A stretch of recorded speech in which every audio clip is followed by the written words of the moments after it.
The Biden administration is laying the groundwork for a renewed push to encourage more Arab countries to sign accords with Israel and working to strengthen existing deals after last month's devastating war in the Gaza Strip interrupted those diplomatic efforts. The embrace of the so-called Abraham Accords is a rare carryover of a signature Trump administration policy by President Joe Biden and other Democrats. The Trump administration put U.S. clout and incentives into landing the country-by-country pacts by 4 Arab states last year, easing enmity and isolation for the Jewish state in the Middle East that had dated back to Israel's 1948 founding. The Biden administration saw significant prospects of several other Arab governments signing accords soothing and normalizing relations with Israel. U.S. officials have declined to publicly identify the countries they regard as promising prospects. Sudan, which signed a general declaration of peaceful intent but has not yet signed on to diplomatic relations with Israel, had been a prospect. Oman, which has a policy of non-interference that allows it to be a broker across the Middle East's fault lines, long has been seen by Westerners as a likely contender. But the 11-day war between Israel and Gaza's Hamas militant rulers last month has complicated US-backed diplomacy for new Abraham Accords. The fighting has strengthened the conviction of opponents of normalization with Israel, activist Dauro Gambo said in Sudan. Sudanese were already divided over their government's agreement last year to become one of the 4 Arab states signing accords. In Sudan's case, the Trump administration offered financial relief from U.S. sanctions. Last month's bloodshed, which killed 254 Palestinians including 66 children and at least 22 members of one family, resonated deeply with the Arab public, including in the other countries that had signed accords with Israel, the United Arab Emirates, Bahrain, and Morocco. 13 people died in Israel, including 2 children and 1 soldier. The Biden administration is considering appointing a former U.S. ambassador to Israel, Dan Shapiro, to a Mideast role that would marshal and potentially expand the country-by-country accords between Israel and Mideast governments. 2 people familiar with the matter confirmed Shapiro was being considered for the job, as first reported by The Washington Post.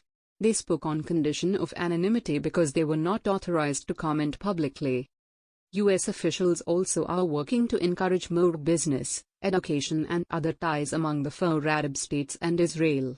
They hope visible success there will also promote the bilateral accords in the region. At the same time, the U.S. works to advance resolution of the Israel-Palestinian conflict. Last year, the United Arab Emirates became the first Arab country in over 2 decades to establish ties with Israel, after Egypt and Jordan in 1979 and 1994, respectively. It was a move that bypassed the Palestinians, who saw it as betrayal. The Abraham Accords include a general declaration of support for peaceful relations in the Middle East among Jews, Muslims, and Christians, all followers of religions linked to the patriarch Abraham. The Trump administration saw the accords partly as paving a path toward full ties with Israel, including in security and intelligence cooperation to counter common rivals, such as Iran. The deals former President Donald Trump struck were an important achievement, one that not only we support, but one we like to build on, U.S. Secretary of State Antony Blinken told the House Foreign Affairs Committee this week. In addition, we're looking at countries that may want to join in and take part and begin to normalize their own relations with Israel. That, too, has been very much part of conversations I've had with several of my counterparts, Blinken added.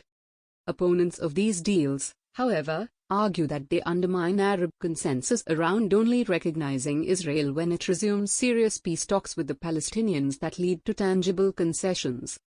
These agreements were never about the peace process, said Mohan Washer, a former foreign minister of Jordan, who charges that Israeli Prime Minister Benjamin Netanyahu saw the accords as an alternative to peacemaking with the Palestinians.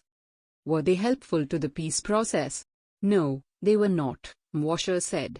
They gave Israel the false impression that it can forge peace agreements with Arab states as a substitute for coming to terms with the Palestinians. Supporters of the country-by-country accord say isolating Israel failed to overcome decades of stalemate on Palestinians' demand for their own state with its capital in East Jerusalem. As many ways as the Biden administration will depart from Trump policy in the region, there will be places where it sees an interest in continuity, said Democratic Senator Chris Murphy of Connecticut, who spoke to officials in Oman on a trip immediately before last month's Gaza war erupted. Before any new efforts on the accords move forward, big political and pragmatic developments need to fall into place in the region. Eyes are on Israel at the moment to see how a possible new coalition government led by a new prime minister may affect Israeli-Palestinian relations, especially in the aftermath of the Gaza war. The Knesset is set to vote on Sunday on whether to confirm the new government and end Prime Minister Benjamin Netanyahu's 12-year rule. If it does, Yamina Party leader Naftali Bennett will become prime minister. Bennett opposes Palestinian statehood. The accord signed by the four Arab nations so far seems solidly in place despite the strain of last month's war. So too do the big incentives that the Trump administration threw in to help close the deals, such as U.S. recognition of the disputed territory of Western Sahara for Morocco. In the UAE, a Gulf financial hub that has been the most enthusiastic about establishing ties with Israel, Emirati political analyst Abdul Khalik Abdullah said the government is gauging public sentiment, but can also control the street and sometimes defy whatever public opposition there is.